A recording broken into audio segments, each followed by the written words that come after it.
ಕವಿ ಸರ್ವಜ್ಞನವರ ಜಯಂತಿಯ ಹಾರ್ದಿಕ ಶುಭಾಶಯಗಳು.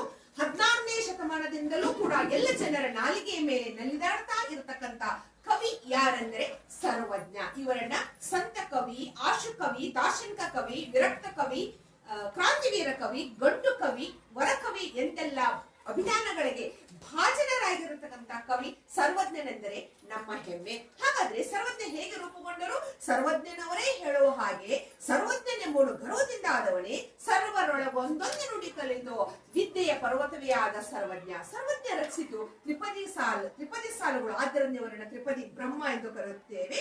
ತ್ರಿಪದಿಗಳು ಚಿಕ್ಕ ಪದ್ಯಗಳಾಗಿದ್ದರೂ ಕೂಡ ಸಮಾಜದಲ್ಲಿ ನಡೆಯತಕ್ಕಂತ ಗುರು ಹಿರಿಯರ ಸಂಬಂಧ, ಗುರು ಶಿಷ್ಯರ ಸಂಬಂಧ, ಜಾತಿ ವ್ಯವಸ್ಥೆ, ಆಹಾರ, ಆರೋಗ್ಯ, ಸಂಸಾರ, ಗಂಡು ಹೆಣ್ಣಿನ ಸಂಬಂಧ, ಇಡೀ ಒಂದು ವಿಶ್ವಕ್ಕೆ ಪಡ್ತಕ್ಕಂತ ಎಲ್ಲ ವಿಚಾರಗಳನ್ನ ತಮ್ಮ ವಚನಗಳಲ್ಲಿ ವ್ಯಕ್ತಪಡಿಸಿದ್ದಾರೆ. ಹೇಗೆ ಬಸವಣ್ಣನವರ ವಚನಗಳನ್ನು ಹರ್ಡೇಕರ್ ಮಂಜಪ್ಪನವರು ಯಾವ ರೀತಿ ಸಂಗ್ರಹ ಮಾಡಿದರೋ ಅದೇ ರೀತಿ ಸರ್ವಜ್ಞನವರ 2000ಕ್ಕಿಂತಲೂ ಹೆಚ್ಚು ವಚನಗಳನ್ನ ಉತ್ತಂಗಿ ಚೆನ್ನಪ್ಪನವರು ಸಂಗ್ರಹ ಮಾಡಿದ್ದಾರೆ ಎಂದು ಹೇಳಬಹುದು.